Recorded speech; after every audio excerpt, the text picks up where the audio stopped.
Welcome to yet another edition of the Phil Taylor Jones Show. Today we're going to be looking further into the tragedy that is this Syrian refugee incident. And again, not too far off the heels of the Paris tragedy that is still being mourned and that is still very much fresh in the minds of Parisians grieving their loved ones who were lost by way of this heinous act. I'm Phil Taylor Jones, your host, and we're going to be jumping into that right now. And I am going to try my level best to control my temper because this is a pretty hot subject and it makes me, it infuriates me. I can't even speak. Today I was looking at telly and I was listening at some of these, I guess, people that are in power in the State Department or whatever. They were making reference to about 85,000 of them coming here very soon. And we're not to worry because they're going to scrutinize and screen them properly before they come into this country. They're going to be thoroughly screened by various agencies, yada, yada, yada. Okay, I looked at this and I said, okay, fine. But that's going to be kind of interesting as the vast majority of them, if you look at what they claim to be, refugees. That means they picked up what little bit, if they had the chance to, and flee their country quick, fast, in a hurry. So maybe you didn't have time to grab a passport or a driver's license or some kind of identification.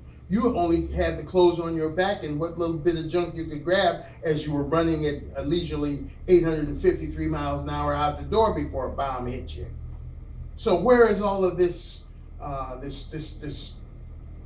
criteria by which they're going to check them? They're going to do face recognition. That's going to take months and years. And if you look at the United States and how they operate, these muckety-mucks that are supposed to be in power, they never get anything right. And anybody can slip through the cracks because even Francois Hollande and Frank Holland over there and his people, they're going to be more careful. How more careful can you possibly be? You think for 1 minute that if I'm a terrorist, I'm going to have it on my driver's license and, hey, I'm a terrorist, look out for me because I'm liable to strike? No. So, I mean, my ID, if I have any, could look just as innocent as a newborn babe. And then once I get into your country, I can start wreaking havoc. I mean, this whole thing is just nuts. It doesn't make any sense. I also looked at the onslaught of this thing when it first started. I was like a lot of people, those poor people, they are in war-torn countries and they're dropping bombs on them and disrupting their lives. And in a lot of ways, that's true. But then as the thing progressed, it got to be more nasty. It got to be more disgusting. It got to be more dangerous. And now to the point where, human lives are being taken. 129 human lives down the tubes for a totally idiotic reason. Okay, they're hollering humanitarian. Then at the same time, they're hollering Islamophobic. Well, if somebody's trying to kill you, I think you'd be kind of scared about that, or at least a little apprehensive. And these people coming over here or going to the host countries in Europe with all of that crap they wear all over their face looking like ninjas or whatever, does that, instill a feeling of confidence and friendliness, love and happiness? I think not. So, I mean, get up off of this garbage and stop being stupid. You dumb politicians, you dumb American muckety-mucks. And I will say again, maybe stepping off the boat here a little, but this guy, Obama, I like to refer to him as bastard because that's what he is. And that stupid John Kerry looking like Gumby revisited. We don't need to wait until November. I wish the Army or the military services or somebody would go whoa, let me stop.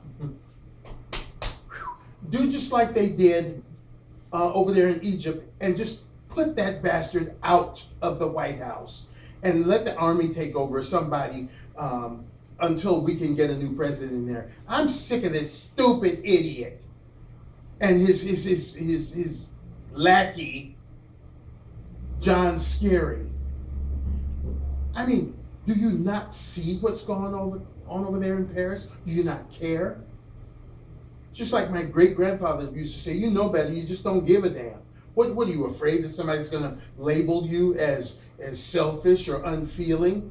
Well, hell, when somebody starts breaking out the bombs and the assault rifles and start blowing people away, yeah, I can be as selfish as hell not wanting you in my country. Always, with American politicians, it should be our people first.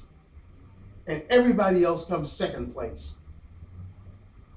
Yeah, we can be humanitarian to you as long as you are worthy of being humanitarian too. When you start breaking out bombs and grenades and suicide suits and AK-47s or whatever the hell they're using, and you start destroying the lives of the people that were nice enough to take you in, then yeah, we can be very unhospitable. And so that brings us to where we are now. Do we want these people in our country?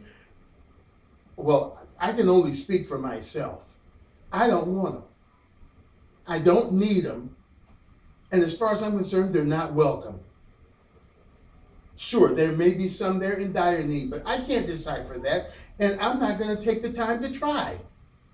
First of all, for them to have to come over here, they've got to traverse, I don't know how many miles of ocean. It would be more prudent for them to stay over there near where they come from, and as I said before, give them funding, give them supplies, give them food over there. Who said that they had to bring their asses over here? We've already got 11.5 million illegal ones that we got to contend with.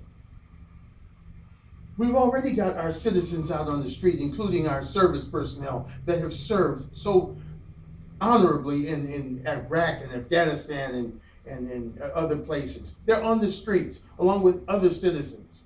So why in the hell would we want 85,000 more? And these are potentially dangerous. They could kill you, just like they did in France. And what scares the hell out of me is there are so many of them already here, have been here since the last tragedy that involved them, and that was the taking down of the World Trade Center. So what? Do they need a tweet? Do they need an Instagram message or a Facebook message or an email or whatever to wake up that cell and go into action? We don't know. We don't know. And now 85 to 100 to 200,000 more coming over here. And then I was looking on social media today, Google Plus, and some idiot got on there talking about,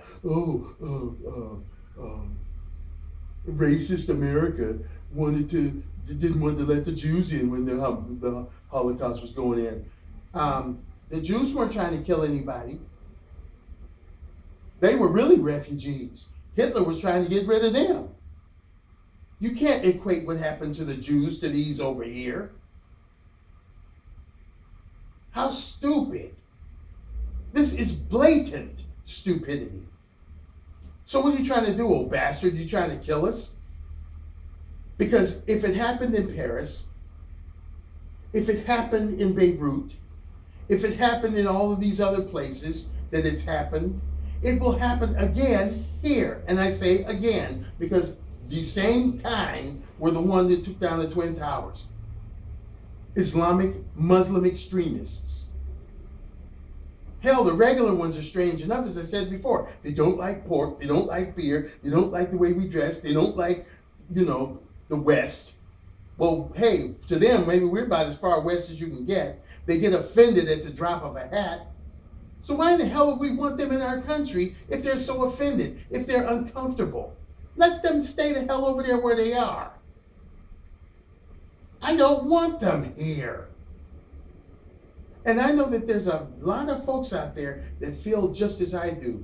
In fact, as goofy as they are, some of these political muckety mucks are getting on the bandwagon. Some of these governors, I think there was 28 or so governors that are saying no to these refugees. We're not going to accept them. And then one dumbass, I think was somewhere back east, was even from Vermont or somewhere back there. Oh, well, we're going to accept them wholeheartedly because, for other people to take such an adverse opinion of them, it's not American. It's not how we make our country great. We make our country great by preserving American lives when you know for a fact that every one of those bastards that come through the gate is not who they claim to be. They're not a refugee. They're a terrorist with a bomb behind their back, ready to shove it up your butt and explode it. How in the world, how in common judgment can these idiots that are political muckety-mucks stand up and beat on the tom-toms and preach national security when you're willing to accept any and everything into your damn country? That is the stupidest thing I've ever seen in my entire life. National security means that you lock the door, that you don't have this open door policy. And if you do, then fine for you. You've got Secret Service, like old bastard.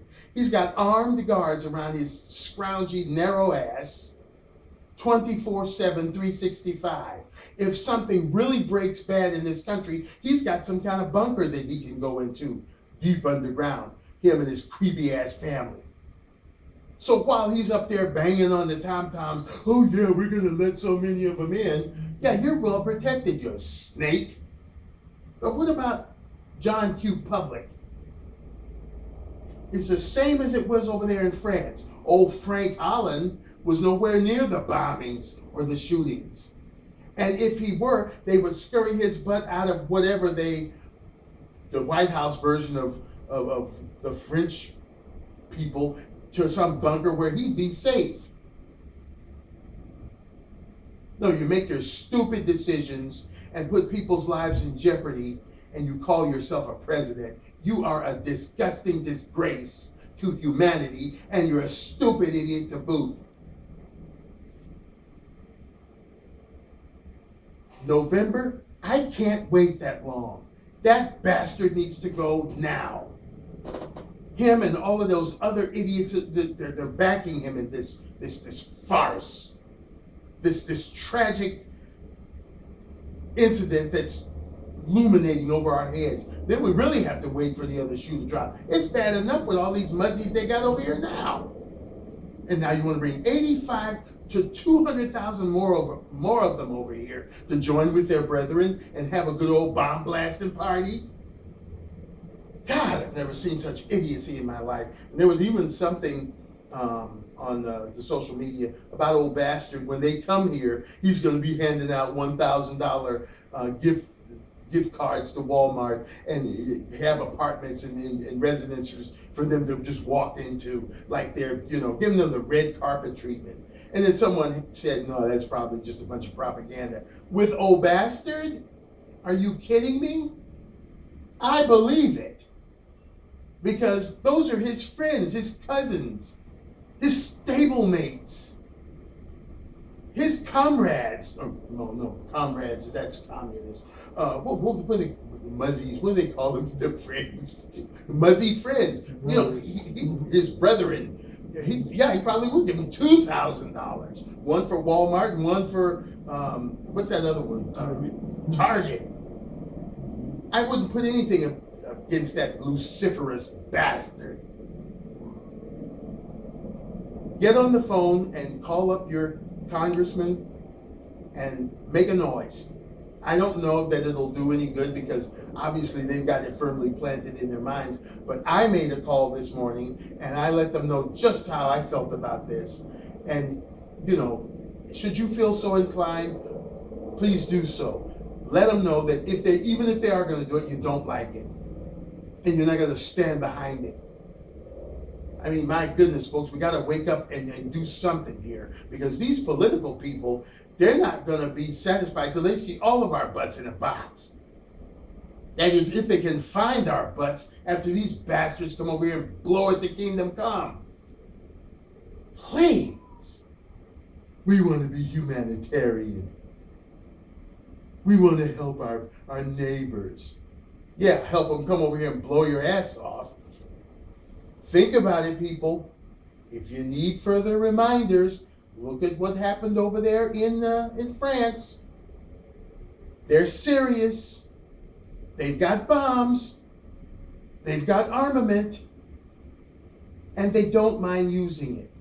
Any idiot that would go and strap a bunch of bombs to themselves and go into a crowded place and cut loose just on general principle is somebody you don't need, want, or welcome into your country. And then if they try to get away from the police and get cornered, they cut loose and blow themselves up and the police that are chasing them.